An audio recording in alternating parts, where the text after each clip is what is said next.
Estimados amigos, muy buenas noches. Estamos en una nueva edición de Conversando con el Perú, programa que se transmite a través de PBO Radio 91.9 FM, la radio con fe. En esta oportunidad estamos con Jorge Coco Villena y Ángel Delgado en la conducción para analizar los aspectos más relevantes de lo ocurrido en la presente semana. Jorge, ¿cómo estás? Muy buenas noches. Muy buenas noches, Ángel. Buenas noches, amigos de PBO Radio 91.9 de la FM, la radio con fe. Aquí, bueno, estando atento a las ocurrencias de esta semana. Creo que ha sido una semana bastante agitada y hay algunos temas que comentar. Correcto. Sin duda alguna, uno de los que ha ocupado el interés de la ciudadanía ha sido el proceso de interpelación primero y censura después del ministro del Interior, Dimitri Semanchi.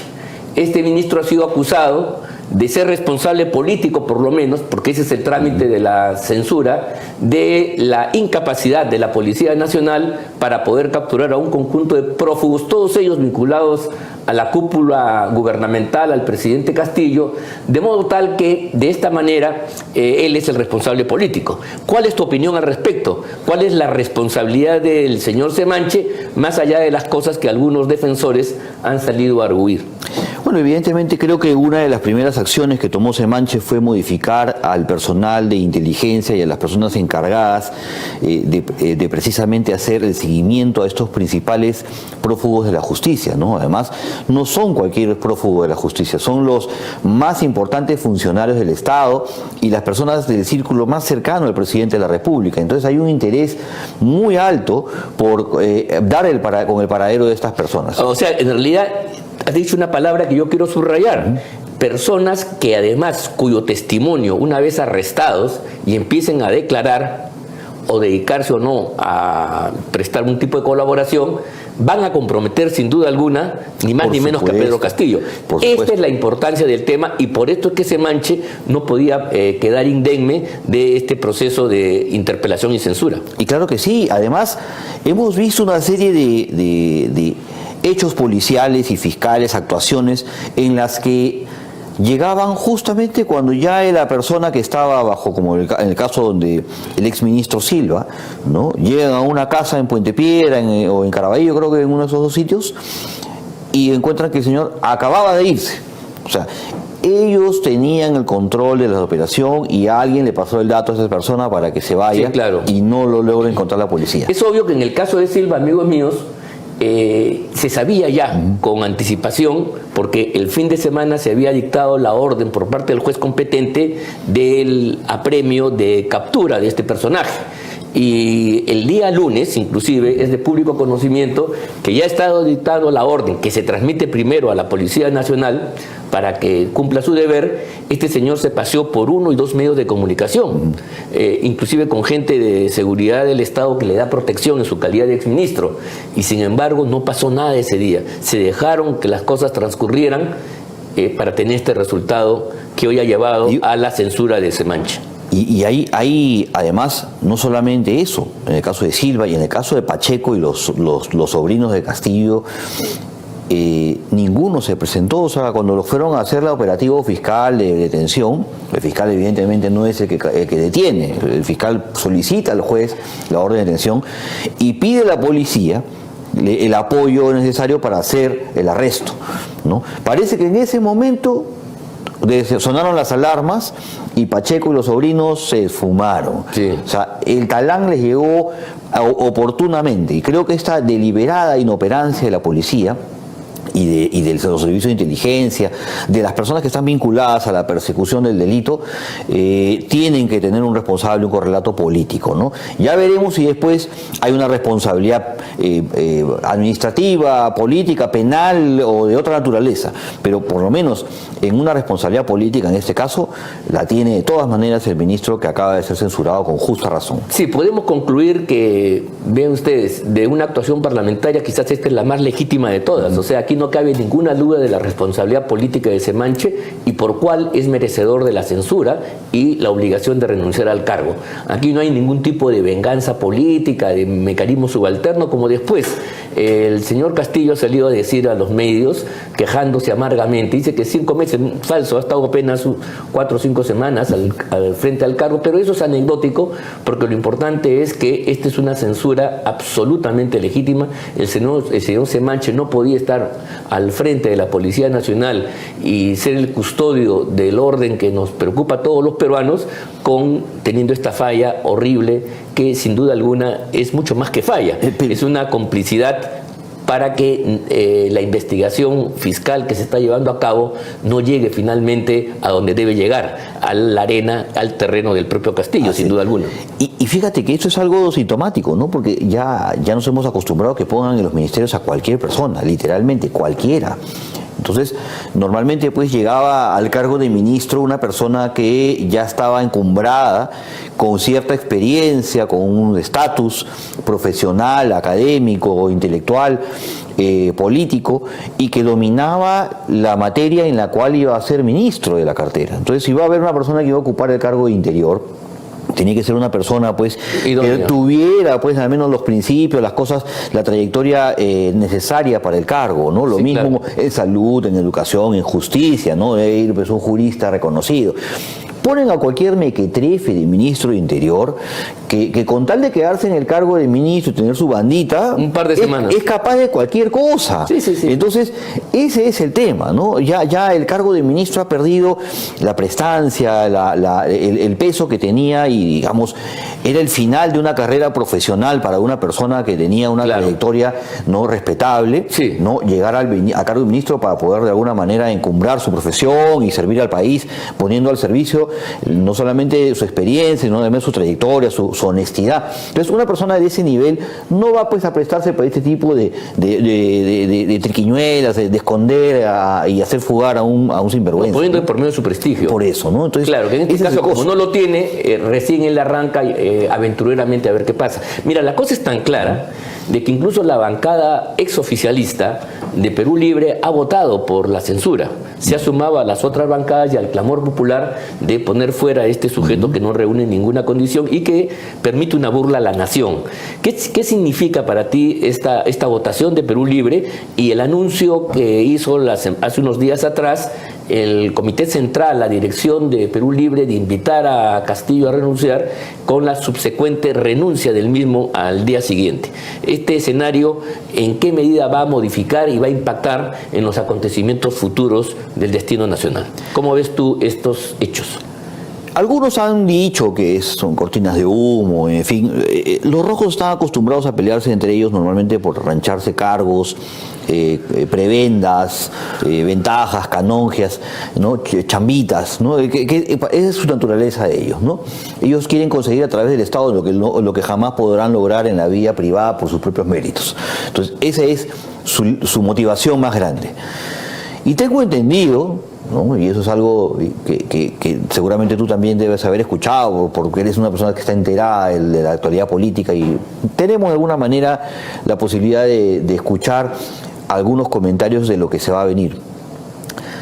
Posiblemente, y aparentemente es lo que va a ocurrir, el presidente Castillo va a hacer un giro al centro, ¿no? Va a hacer una especie, va a hacer un mala dos, ¿no? Se va a humanizarse. Va a presentar un gabinete, digamos, donde va a dejar de lado las cuotas perulibristas, ¿no? De izquierda radical, no, Perú Libre sindicalistas, ya la ruptura está exactamente, anunciada, ¿no? Alejadas del serronismo, y va a buscar orientarse a armar un gabinete más técnico, un poco más profesional, que girado al centro, a la derecha, eventualmente algunos caviares, porque los caviares, siempre dispuestos. No existe caviar sin chamba, sin sueldo, todos cobran, o sea, no es que trabajen, cobran, siempre cobran. Entonces, eso aparentemente ha generado un rechazo en el grupo, en la cúpula, sobre todo de Vladimir Cerrón, como que esto ha sido un acto de traición, ¿no? Y para de alguna manera impedir que el Castillo gire al centro, haga una hoja de ruta o se humanice, como ellos así afirman, le van poniendo el parche de una vez para que advertirle de que si él comete el error de tirarse al centro, hacer un cambio en su política de gobierno, el Partido Perú Libre saldrá al frente en la oposición. Ahora, yo creo que esta medida de Castillo llega tarde, sí, claro. Es una medida desesperada y yo no sé si le resulta. No, además es una medida que tiene un carácter oportunista, pero abierto. No cabe duda, no hay aquí un giro de convencimiento de que hay que tomar un rumbo distinto, no señor. Aquí estamos ante un disfraz para poder sobrevivir. Y claro, a Cerrón y a Perú Libre, ya Castillo, por las torpezas sucesivas y por los mayores compromisos en la red delictiva que se lo está investigando, ya resulta un elemento pesado, ya es un elemento que no sirve. Le sirvió para llegar a la presidencia de la República, pero el tipo tampoco ha tenido talla para desempeñarse como jefe de Estado ni jefe de gobierno. Y esa es la razón entonces por la cual rompe. ¿Por qué? Porque Perú Libre, mal que bien, es un partido político con entidad. Es un partido político que ha sabido labrarse un camino y un espacio en el centro del país.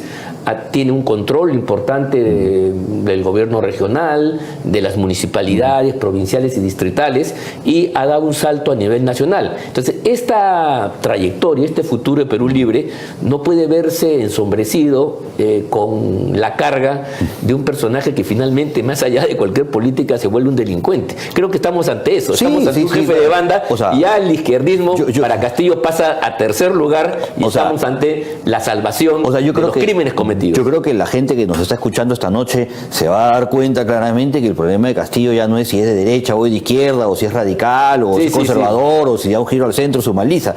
El problema es que es un ladrón, un sinvergüenza, ahí está rodeado de puros criminales. Y eso es lo que está pasando. Y si no estuviera con la protección de la Constitución que le da inmunidad, ¿quién quiere cambiar? Él estaría o preso o prófugo, igual que sus sobrinos. Entonces, ese es el gran problema en el que estamos viviendo y la gran crisis moral que tenemos hoy día desde las más altas cumbres del poder. Sí, por eso yo creo que Perú Libre de alguna manera ya le bajó el dedo a Castillo, ya se dio cuenta que no va más a un año de castillismo.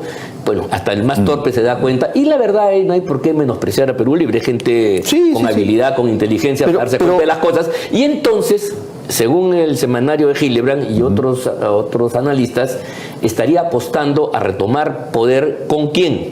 Con Dina Boluarte. Esto nos lleva a hablar de la vicepresidenta de la República, que por cierto está en un proceso el día de ayer, para conocimiento de todos, ha sido objeto de o sea, ya la Comisión Permanente ha dado curso al proceso y ha abierto la fase de investigación que, de acuerdo al trámite, debe durar no más de 15 días y luego pasar ya propiamente a la acusación. ¿Qué pasa con Dina Boluarte? ¿Cuál es el destino y cómo sería la actuación de Cerrón al respecto?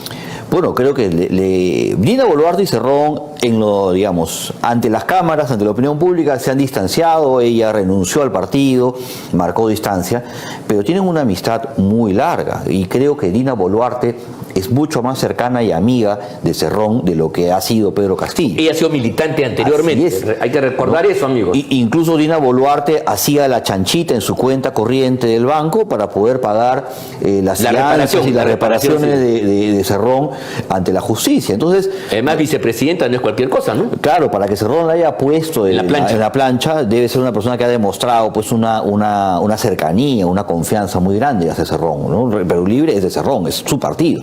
Entonces, ahora están en un acto desesperado porque creo, y yo en el fondo ya entiendo las identidades, todo, pero aquí la izquierda se pelea por ministerios, ¿no? Sí, claro. O sea, tú a Verónica le sacas un ministerio y te arma marchas y hace pataletas. No, además la izquierda tiene un concepto mágico que se llama autocrítica y nuevo comienzo. Entonces, claro, es cuestión que golpe de pecho y retoman nuevamente como una pareja perfecta. Y fíjate el papelón de Pedro Franque. Sí. No, la verdad que el presidente nunca me dio lo que yo quería. La señora Mirta Vázquez también salió a negar. Después que han estado comiendo de su mano, han estado pidiéndole que les regalen los ministerios para poderse subir al carro, ahora ya salen a lavarse las manos. Pero yo te hago una apuesta, y a los amigos que nos si mañana Castillo lo llamara a Pedro Franqui y le dice, bueno, nos hemos dado cuenta del error cometido, tú debes seguir al frente, ¿qué haría Pedro Franqui? Va corriendo, en pijama, ¿no? O sea, con Mirta Vázquez también. Ni siquiera se lavan la cara, van corriendo. Y Mirta Vázquez va haciendo polichinelas en la calle. Por supuesto, por un ministerio es... el nuevo lema de la izquierda peruana es ministerio o muerte. Claro, efectivamente. Bueno, vamos a ver, la señora Vázquez, la señora Boluarte, perdón, la ministra de Estado y vicepresidenta de la República, tiene un tema muy grave. Sí, ¿no? claro. Recordemos, amigos, que ella ha violado el artículo de la Constitución que establece que el cargo de ministro es incompatible con cualquier otra función público-privada. Y ese es obvio que ella, mientras se ha desempeñado como ministra, ha seguido siendo presidenta del club Apurímac y vicepresidenta de esta junta de los clubes provinciales. Pero no solamente eso, no solamente ha sido miembro de la directiva, sino además ha realizado impunemente un conjunto de acciones que la descalifican. Y una cosa más, esta es una acción de los periódicos con mala leche, no es una acción de la derecha bruta y achorada, no es una acción de los parlamentarios que quieren tumbarse a la pobre Dina Boluarte, sino es un hallazgo que lo ha encontrado, ni más ni menos, que el órgano constitucionalmente creado para ello, la Contraloría General de la República, que una vez ubicada esta transgresión a la Constitución, esta infracción constitucional, dice al Congreso, tomen ustedes las medidas. Y hace una denuncia para que el Congreso la procese.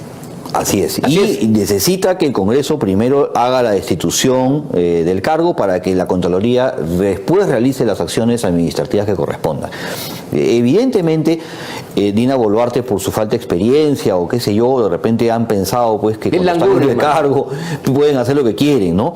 Y hay una cuestión sintomática en la gente que está en el poder. La gente piensa que estar de ministro, de alcalde, de congresista, de presidente, es tener poder y hacer lo que quiera. Y sin embargo, no, es todo lo contrario. Es estar muy expuesto y ser muy vulnerable. Bueno, tienes que cuidarte muchísimo más. No, pero yo creo, cuando me dicen que no sabía, yo creo que sí, porque no es tampoco difícil leer la Constitución, el artículo 126, creo. No, aquí hay una angurria. O sea, en la visión de estos radicales, ¿no? El poder lo determina todo y entonces ellos tienen que estar al frente, porque si ceden un poquito, sienten que quedan lo político desnudos. Está por encima de lo legal. Entonces, es cuestión, ella tampoco quiso renunciar a su cargo en RENIEC, y el ministro de Justicia, que ahora tiene también una acusación constitucional, el ministro Carrasco, tampoco quiso renunciar a ser fiscal. O sea, hay la voluntad de acumular cargos, como quien acumula medallas, ¿te acuerdas? Como los viejos jerarcas comunistas en la Unión Soviética, este es un carguito más. Entonces, les duele, porque mira, si ella se hubiera desprendido, renunciaba, no pasaba nada, pero ella ha querido acumular, y no solamente acumular, sino seguir mandando al respecto. Por eso, la señora Boluarte, el día de ayer en el Congreso de la República, ha sido ya por parte de la permanente formalmente procesada y se inicia la investigación. Dura 15 días y después de los mismos ya la comisión permanente decidirá si acusa o no. Y además, tú has dicho una cosa, ¿verdad? No hay mucho que investigar. ¿Por qué? Porque los hechos fundamentales no han sido materia de investigación en sede parlamentaria, sino en la Contraloría General de la República. Y un informe de control es prueba preconstituida para cualquier proceso. Exacto, prueba preconstituida. Simplemente viene el fiscal y acusa, o viene el congresista y acusa. O sea, ya la acusación, digamos, la ha hecho otro ente. Entonces yo tengo que ver si está bien hecha, no hay ningún problema, se llama a las partes, la Contraloría se ratificará y a tomar la decisión. O sea que de aquí a unos 20, 30 días, a más tardar, el tema de Dina Boluarte puede estar perfectamente resuelto, ¿no? Yo creo que sí. Ahora esperemos cuál va a ser la votación, porque una cosa es lo legal y otra lo político. Sí. Entonces, esperemos que el Congreso actúe en consecuencia y no blinden a la señora Boluarte para que ella reciba la sanción que merece y sea destituida del cargo de ministra y de vicepresidenta. O sea, solamente recordarles que se trata de una falta objetiva. Aquí no hay cuestión de interpretación. En otros temas, por ejemplo, en el tema de la denuncia contra Castillo, por persona de la patria, hay un razonamiento que tiene base lógica y tiene fundamento. Pero hay que hacer un itinerario intelectual para construir, digamos, la figura. Aquí no, aquí estamos ante hechos objetivos. Así, totalmente. 2 más 2 son 4, ¿no? Y en consecuencia no debería haber mayor debate ni controversia para que el Congreso de la República aplique la norma constitucional y inhabilite por el tiempo que corresponda, hasta 10 años, a la señora Boluarte. Así es, la Constitución es clarísima. Cuando eres ministro, dejas todos tus negocios, participaciones, acciones, intereses. Tiene que trasladar sus propias, ¿cómo se llama? Acciones. Todo lo dejas en suspenso y solamente firmas documentos de ministro. Sí, a ver, un último punto de la semana ha sido este informe que ha hecho la Comisión de Fiscalización del Congreso de la República. Para mi gusto, un poco tarde. ¿Por qué? Porque esta comisión se demoró, y lo hemos dicho conjuntamente con otros amigos en otras oportunidades, porque si la comisión del Congreso hubiera actuado inmediatamente, se conoció el caso Serratea, hubiera actuado inmediatamente cuando se descubrieron los $20.000 en Palacio por parte de Bruno Pacheco, creo que hubiera empujado a la Fiscalía. Más bien ha sido al revés. La Fiscalía tomó primero conocimiento y jurisdicción sobre la materia, y ahora, y meses después, recién creo que en el mes de enero, febrero, recién la comisión empieza su investigación.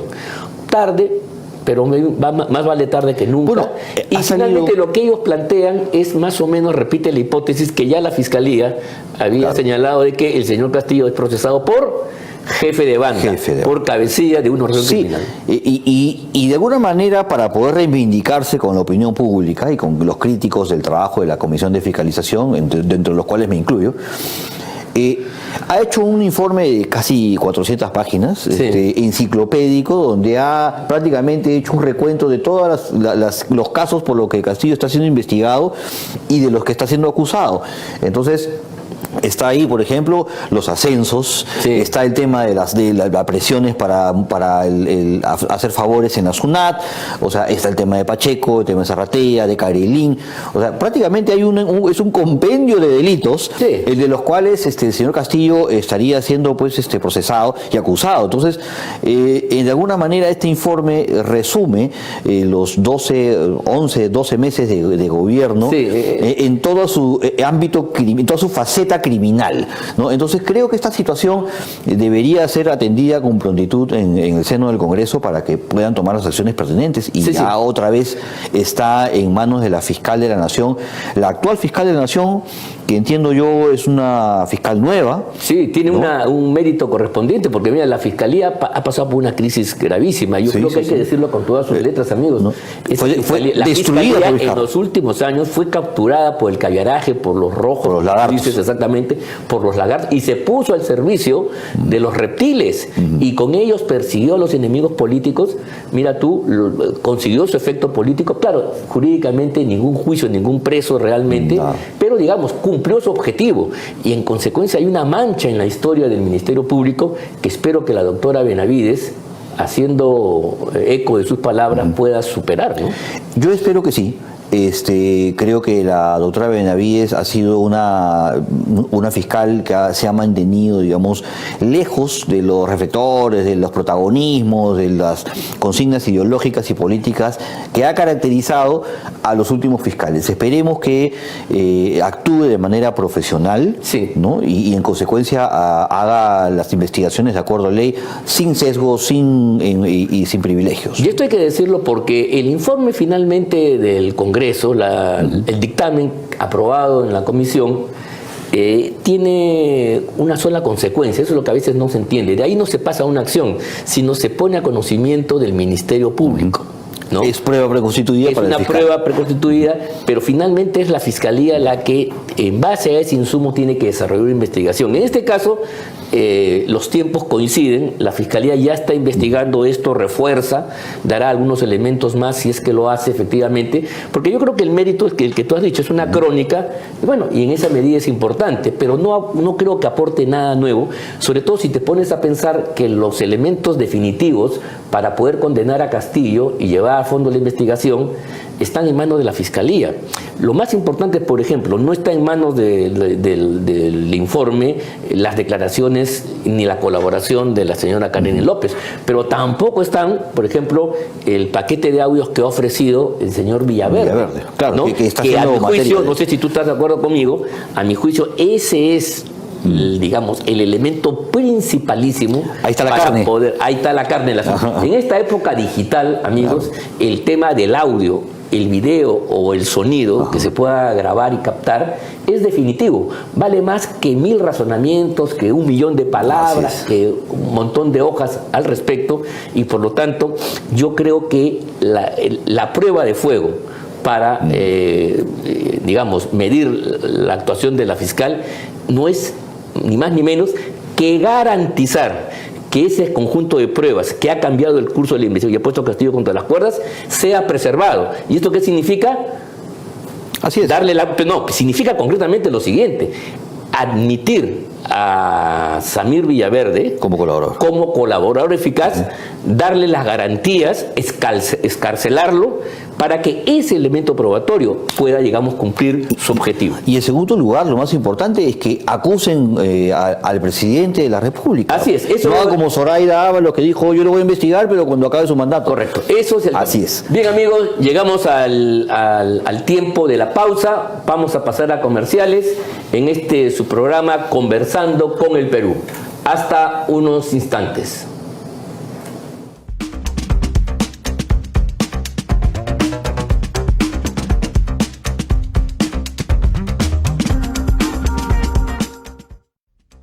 Así fue. La Subcomisión de Acusaciones Constitucionales del Congreso puso fin a la más nefasta patraña contra el régimen democrático constitucional, porque aprovechando el deceso de 2 jóvenes, sin una investigación en serio, se confeccionó un relato tendencioso para inculpar a 3 autoridades que asumieron el gobierno luego de sancionarse la inmoral conducta del coimero Martín Vizcarra por un vasto consenso parlamentario. Con la denuncia archivada, se disipa el discurso panfletario construido por la cúpula estatal y la gran prensa obsecuente para esconder los crímenes de Vizcarra e imputar golpismo a una transferencia constitucional del poder.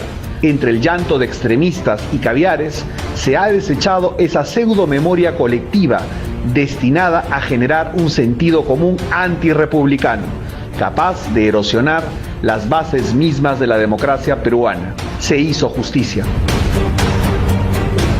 Cana es un espacio público de la sociedad civil que agrupa ciudadanos que, con independencia de sus particulares posiciones políticas o ideológicas, defienden y promueven los valores republicanos, los principios democráticos y la vigencia del Estado constitucional de derecho, rechazando cualquier intento de desconocerlos, reducirlos o desvirtuarlos. La Coordinadora Republicana se opone a las políticas que, primero, pretenden sustituir las instituciones y el procedimiento democrático por la presión de las turbas callejeras. Segundo, propician y alientan la nefasta práctica de judicializar y criminalizar la actividad política. Tercero, promueven un pensamiento único y totalitario, contrario a nuestra tradición, valores familiares y libertad de conciencia. La Coordinadora Republicana defiende los valores del Perú.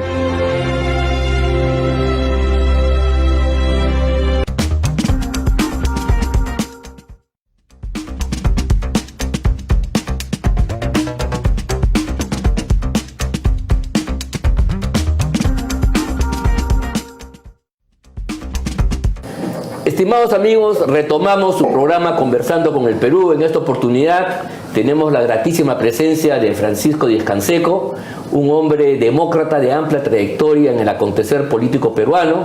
Se ha desempeñado como parlamentario de la Nación, ha sido un activador permanente de las luchas principales para afirmar el régimen republicano y democrático en el país, presidente de la importantísima Comisión por la Paz en el Perú, en una época en el Perú se desgarraba por la violencia terrorista. En fin, Pancho, como lo conocemos los amigos, no necesita mayor presentación y nos llena de enorme satisfacción el que él nos acompañe esta noche para opinar y conversar sobre los asuntos más importantes del acontecer nacional.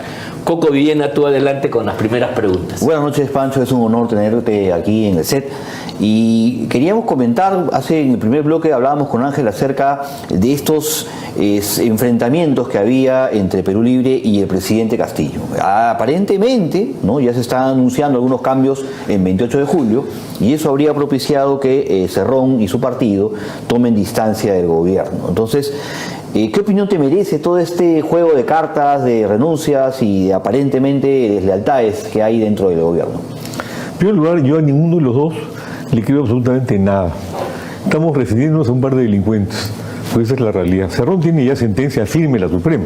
Sí. O sea que se puede decir de él que es legalmente un delincuente. Sí. Y el otro personaje está recorriendo rápidamente la misma ruta que Cerrón, y espero que el Congreso se encargue de terminar esta situación tan lamentable para el Perú. Aparte de esto, es paradójico que los términos de la expulsión, porque es una expulsión, ¿no? Sí, velada, pero expulsión. Sí. Una expulsión. Se refieren a dos temas cuando el tema principal es otro. A ver. El primer tema, ¿no es cierto?, es que es desleal. Bueno, Castillo evidentemente es desleal. Ni siquiera ha podido generar lealtades con sus compañeros de Cutra, como sí lo han hecho en el pasado otros presidentes, García Pérez, Humala, etcétera, ¿no? Sí, claro.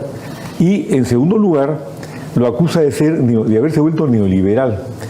Eso ya es risible, porque Castillo es tan ignorante que yo no creo que pueda diferenciar entre comunismo y neoliberalismo. No creo ni siquiera que sepa qué cosa es comunismo y qué es neoliberalismo. Un hombre que dice, como Castillo, que Saga Falabella es un monopolio y que reincorpora a la patria Tarapacá, bueno, de repente es un acto de patriotismo, sí, ¿no? Pero en todo caso lo que padece es de una supina ignorancia, ¿no? Entonces, en ese contexto, ese comunicado prescinde de lo fundamental, la corrupción. Tendría que haberlo expulsado por corrupto. Claro. Pero, por otro lado, ¿cómo puede Cerrón expulsar a Castillo por corrupto si él es un corrupto? Y si él dirige un partido que se llama Los Dinámicos del Centro, que tiene como chapa policial Perú Libre. Perdón, es al revés, ¿no? Tiene como chapa policial, claro, Los Dinámicos del Centro. En el Jurado Nacional Electoral se llama Perú Libre, pero en la policía se llama Los Dinámicos del Centro. Así es. Entonces, sí, el tema es el siguiente, ¿no? ¿Qué precedentes hay en el Perú de una situación como esta? Que el partido de gobierno expulse al presidente de la República. No, sí, es una cosa. ¿Sabes qué cosa? Sí. Bueno, yo lo puse en un Twitter esta semana que ha tenido bastante rebote, que decía, bueno, como estamos de noche, decía que te expulsen de Perú Libre por corrupto es como que te voten de una orgía por degenerado, ¿no? O sea, es una cosa así ya sin nombre. Pero ni siquiera eso han hecho. O sea, han tenido por lo menos también, además, el tino. Coherencia. No me meto en esto porque estamos todos en, como decía, claro, ¿te acuerdas? Dijo Chávez un día, creo que de García y de Toledo, algo por el estilo, que eran caimanes del mismo charco. Sí, caimanes del mismo pozo, sí. Aquí ocurre exactamente lo mismo, son caimanes del mismo charco. No, creo que es una buena anotación que el tema de la corrupción, por ejemplo, que es lo más evidente y inclusive para cualquier izquierdista de verdad, decente, le debe provocar una aversión pues radical, ¿no? En este caso haya sido omitido en la solicitud que renuncie, ¿no? Tampoco se dice nada de la ignorancia, es la deslealtad, que sí es obvio, como tú dices, y un giro político que en el caso de Castillo más es una torpeza sin norte, sin ningún destino, porque mira tú, está fregando el país, tampoco está desarrollando, digamos, ¿sí?, la economía en cierto sentido que ellos podrían criticar, ni siquiera eso, esto es un estancamiento donde el carro no camina ni para atrás ni para adelante. Aparentemente fuentes del gobierno indican que el presidente Castillo, incluso ya él ha adelantado algo en algunos anuncios, que el 28 de julio va a haber un giro en su gobierno, que él va a dar sorpresas. Y aparentemente estas sorpresas serían un giro al centro, a la derecha, una especie de humanización, sí, ¿no?, de la hoja de ruta que tanto desprecia Perú Libre y Cerrón.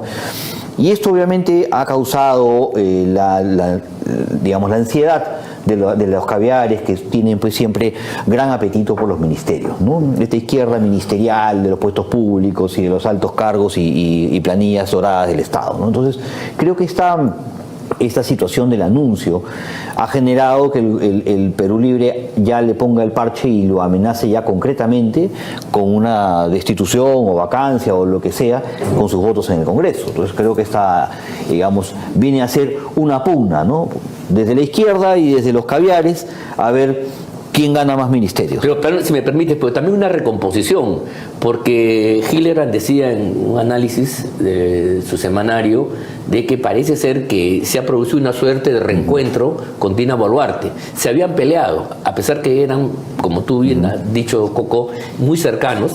se habían tomado distancia, también otra vez por el poder, ¿no? Así No es. hay otra razón de fondo. Y ahora otra vez, ante la eventualidad que Castillo ya pues desaparezca en medio de lo que es indefendible, salen los audios, salen las pruebas, entonces poder rearmarse, rearticularse, parapetarse en torno a la vicepresidencia de la señora Boluarte, la cual tiene un problema que tiene que ser resuelto por el Congreso también, ¿no? Y no solamente el Congreso, porque ya hay un fallo judicial que establece que los 800.000 soles que permiten que Cerrón siga circulando, esa caución, proviene de fondos negros, ilegítimos y delincuenciales. Y en esta recaudación participó Dina Boluarte. Fue lo que puso su cuenta, Así ¿no? es. Así No, es. claro, pero además hay un fallo judicial. De manera caramba. tal, claro, de manera tal que el Estado, si no ha incautado, tiene que incautar los fondos y están en ese problema, que tendrían que levantar los 800.000 soles de nuevo.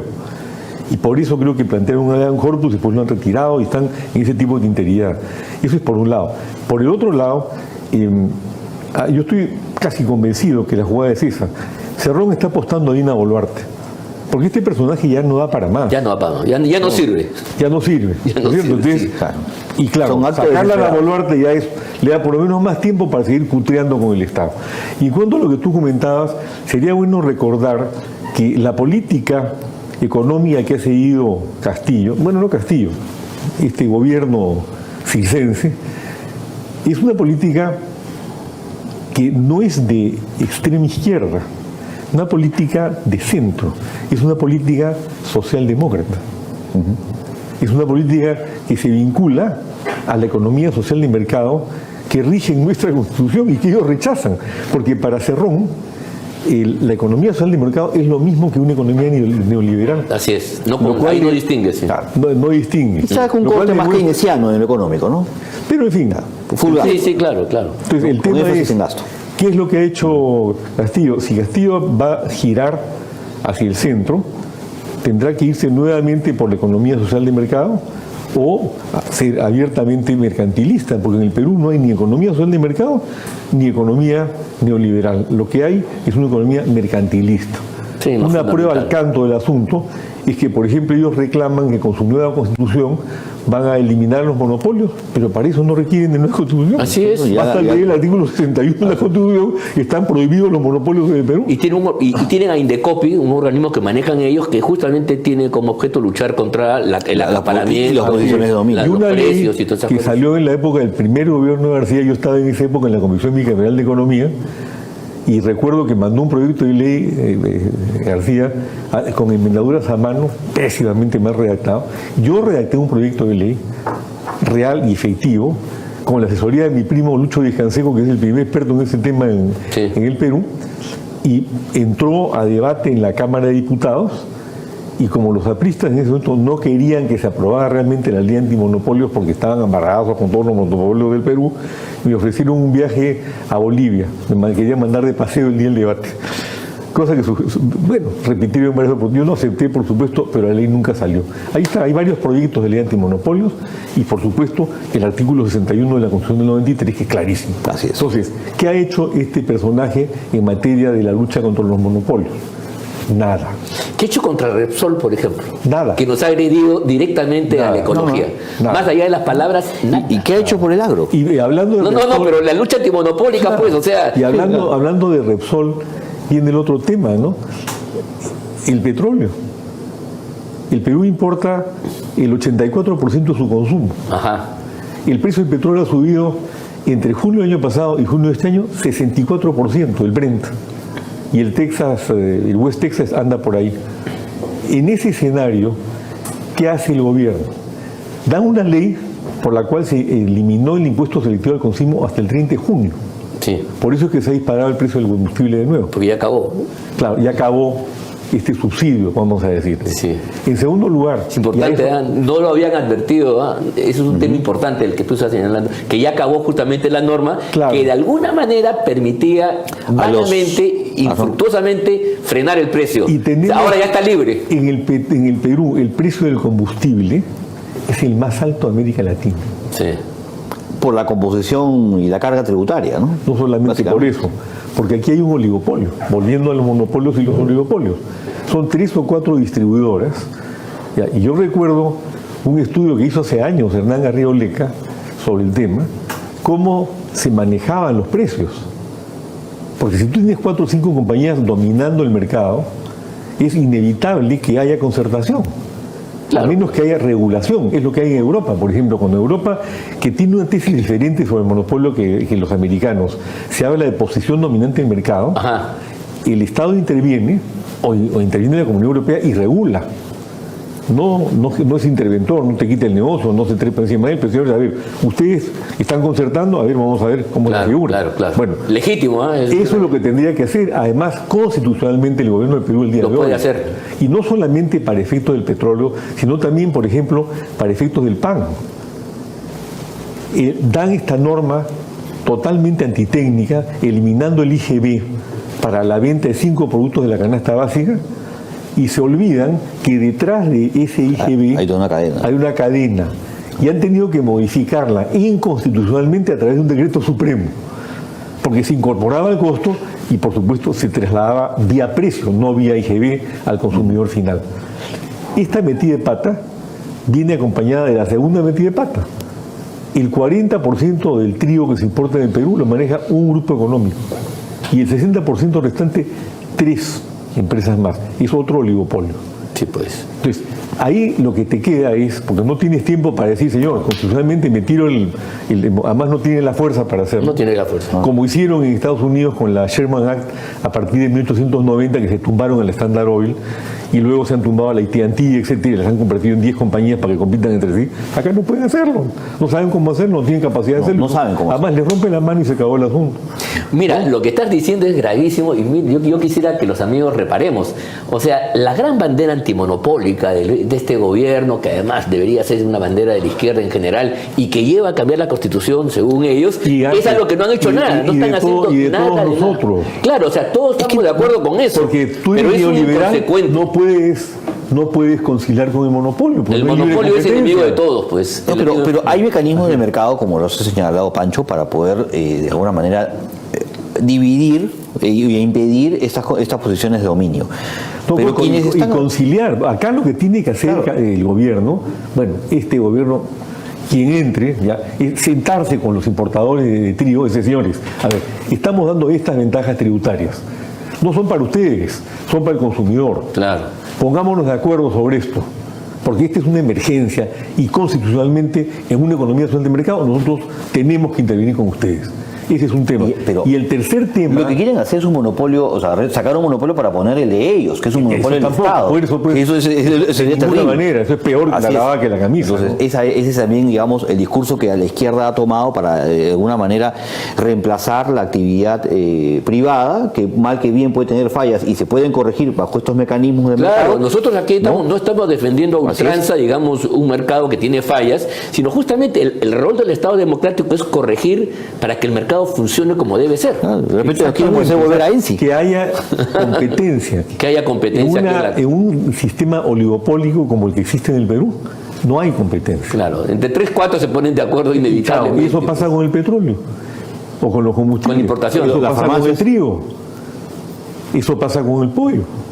Son 2 o 3 empresas muy grandes que manejan el 90% del mercado. En una circunstancia en la cual, obviamente, con lo que está pasando en Ucrania y con Rusia, el precio del trigo se ha disparado 4 veces y va a seguir subiendo, y es inevitable que eso ocurra, pero acá no hacen nada. Luego, el tema de los fertilizantes. Sí. Yo conozco esto muy bien, además, ver. porque yo trabajo en el campo con la quinoa, ¿no? Entonces, ¿qué pasa con los fertilizantes? El Perú importa 1.400.000 toneladas, ¿no es cierto? Sí. Ya, de las cuales 600.000 de urea. O sea, se requieren 50.000 toneladas mensuales de urea. Convocan a la licitación hace unos días, ¿te acuerdas? Sí, que ha fracasado. Que han tenido que anularla porque era otro fraude donde... No, la tiene que Contraloría haber una denunció. coima brava. La Contraloría denunció. Y está el audio de la componente. ¿no? Sí. Bueno, en todo está metida la coima. En todo está metida, pero esto ya es gravísimo porque la siembra grande de la sierra se produce en octubre. Estamos a puertas y no hay. ¿Y qué va a pasar Ahora, el yo te digo, desastre que ya como viene? ¿Cuál es? productor orgánico, Sí. yo estoy feliz. Ojalá que esto permita que la quinoa, que estaba perdiendo aceleradamente su estructura orgánica de producción, recupere la estructura orgánica, que es básica, porque a nivel mundial ya hay 50 países que producen quinoa y no pueden competir con la nuestra porque no pueden producir orgánico y producen mucho menos y de mucho menor calidad. Pero ese es otro tema que podríamos conversar el otro día. Pero, en fin, pero el desastre está anunciado, entonces. El desastre ahora, está anunciado. Ya acabó el ciclo de precios altos de minerales digamos, ha marcado la suerte económica del primer gobierno. Sin embargo, año del gobierno. Este primer año de gobierno ha tenido altos ingresos, más altos los precios que cuando estuvo García de presidente. Sí. O sea, ha entrado mucho flujo de dinero, pero eso sí, y eso ha hecho de alguna manera que se licúe el incremento inflacionario y el precio del dólar haya bajado a los niveles que está hoy día. Pero ya los precios del mineral se volvieron a retraer. Han empezado, ya se ralentizó. Eso significa que la cantidad de dólares que están en el mercado va a empezar a disminuir y nuevamente vamos a empezar con el agravamiento de la inflación en Estados Unidos más la inflación propia. El dólar nuevamente va a llegar a los 4 soles o cerca de los 4 soles, ¿no? Bueno, y si eso es así, eso va a repercutir ya en una economía doméstica, familiar, de la gente, sobre todo la más sencilla, la más pobre, muy violentada. Y eso va a empezar a generar reacciones. Se anuncia para el lunes un gran paro del transporte. ¿Cuál es tu opinión? ¿Cuál es el horizonte? Porque claro, si esto está pasando y si el gobierno no tiene ninguna competencia para frenar y corregir estos factores que incrementan los precios, es obvio de que va a tener una repercusión en el campo social y la protesta se va a incrementar y desbordar incluso, ¿no? Yo recuerdo que la caída de Allende en Chile fue precedida por un paro nacional de transporte exitoso que paralizó a Chile. Así es. Claro, después intervino la Fuerza Armada y se terminó el asunto. Sí. Acá no va a haber intervención de la Fuerza Armada. Yo no sé hasta dónde los interprovinciales van a acatar el paro. No, hasta donde yo he podido colegirlo, porque yo uso transporte interprovincial para mis cargas, etcétera, no hay mucho entusiasmo, pero debe ser un paro de regulares consecuencias porque justamente ha coincidido con que se terminó la eliminación del impuesto selectivo al consumo, que por otro lado es antitécnico porque ahí hay un doble impuesto. Tienes el IGB y después tienes el selectivo al consumo. Pero, claro, pero es una fuente de ingresos del Estado importante. Hay que privatizar Perú, venderlo por partes o en conjunto y salir de ese problema. No olvidemos que el año pasado se quedaron, bueno, a Castillo y previamente a Sagasti se les quedaron 20.000 millones de soles en el Banco de la Nación porque no sabían qué hacer con la plata. Y ese es el otro problema. Cuando anunció, por ejemplo, este sujeto la segunda reforma agraria, soltaron 330 millones a los 2,5 millones de pequeños productores y solamente les llegaron al 32% por corrupción y por ausencia de gestión. Entonces, ¿qué podemos esperar en un marco mucho más grande como el que tenemos ahora? No, van a quemar recursos en bonos. Dinero, ¿no? Entonces, ¿están yendo a qué? A lo mismo que Cuba y que Venezuela, bonos. Ya lo anunció el ministro de Economía. Sí, los bonos es la única alternativa, no tienen otro horizonte. Hay otro horizonte. O sea, no se está haciendo gasto de inversión en un país que necesita infraestructura, que necesita equipamiento, que necesita hospitales. La inversión estatal se ha reducido, no me acuerdo la cifra en este momento, sideralmente. Nuevamente tu amigo Pedro Franque. Lo cual es criminal, porque mira tú, si hay una contracción de los privados porque no hay garantías, el Estado debería suplantar, que sean coherentes con su propia tesis, con su propia filosofía, pero ni siquiera lo son. La incompetencia no tiene nombre. Gobernar, pues, Pedro Franque salió en diciembre del año pasado a anunciar, hemos ejecutado tantos recursos. Claro, pues se han regalado 3 clases de bonos, ni bien entraron al gobierno y ni aún así lograron despertar entusiasmo por sus políticas. Ahora el ministro de Economía nuevamente anuncia reparto de un bono para alimentos por 500 soles, no sé si individual o familiar. Entonces, este dispendio de alguna manera pues es populismo del más bajo nivel, ¿no? Así es. Ahora hay una anécdota que quiero traer a colación hablando de los fertilizantes. Sí. ¿Te acuerdas del otro día cuando le hacen esa entrevista totalmente bamba en Canal 7 a Castillo? Y dice, bueno, vamos a incrementar para resolver el problema la producción de guano en el Perú. Se producen 20.000 toneladas anuales. Según Castillo se van a producir 100.000. Entonces la pregunta es, ¿le van a meter inyecciones? ¿Cómo van a hacer con las aves guaneras? ¿Y tú sabes cuál fue la respuesta? No, es que se han descubierto nuevas islas guaneras. ¿Ah, sí? Eso sí. ¿Ah, sí? ¿En dónde? ¿Cuántas islas? ¿Cuántas? Pero qué tal cantidad. Me quedo perplejo para porque no te- quintuplicar con las nuevas islas Guadalajara, porque claro, ¿qué explicación iba a dar respecto de las aves. Las iban a poner una pistola para que defequen más.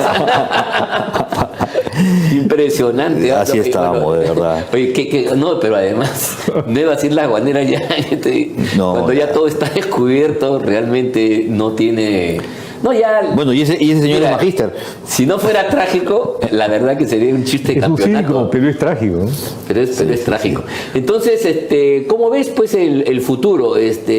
Castillo tiene, yo creo que dos fuentes que lo están erosionando gravemente. Una de las que estamos mencionando es el deterioro social que se va a incrementar de alguna manera, en fin. Probablemente el paro del lunes no sea más que el comienzo de una nueva ola, pero es obvio de que si la cosa sigue así, la gente no va a aguantar. Entonces eso es casi un axioma, ¿no? Una cosa lleva a la otra. Y el otro tema es que, a pesar de todo, de todas las debilidades, la evidencia incriminatoria contra él sigue aumentando, sigue visualizándose. Se anuncian nuevos audios.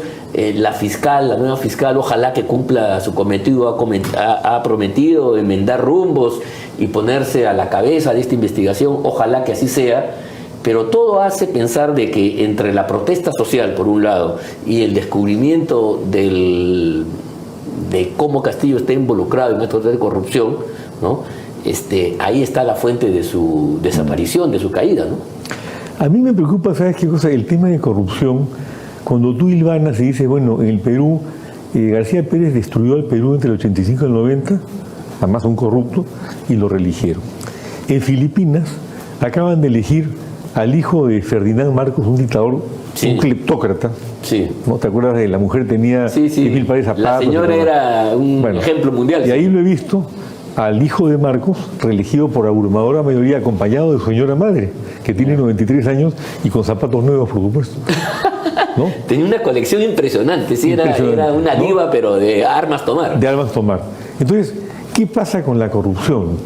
La explicación que le dan al caso de Filipinas es que, claro, es una nueva generación, ya no se acuerdan de Marcos, que murió hace 30 o 40 años, y este nuevo Marcos, que espero que no sea para Filipinas lo mismo que el padre, no trae de repente el recuerdo positivo, que es una de las cosas curiosas que yo pensé que solamente ocurría en el Perú. Sí. Yo creo que en el Perú hay, a nivel popular, buena memoria para las cosas buenas y pésima memoria para las cosas malas. Sí. La gente prefiere olvidarse. ¿No? Sí, prefiero Bueno, en olvidar. Filipinas, Es un mecanismo de defensa. ya, ese mecanismo de defensa también está funcionando en Filipinas y hasta donde yo he podido percibirlo en diferentes lugares del mundo. Eso beneficia a los corruptos. Se quedan calladitos por un tiempo o heredan sus hijos y plum, entran y vuelven a ejercer el poder.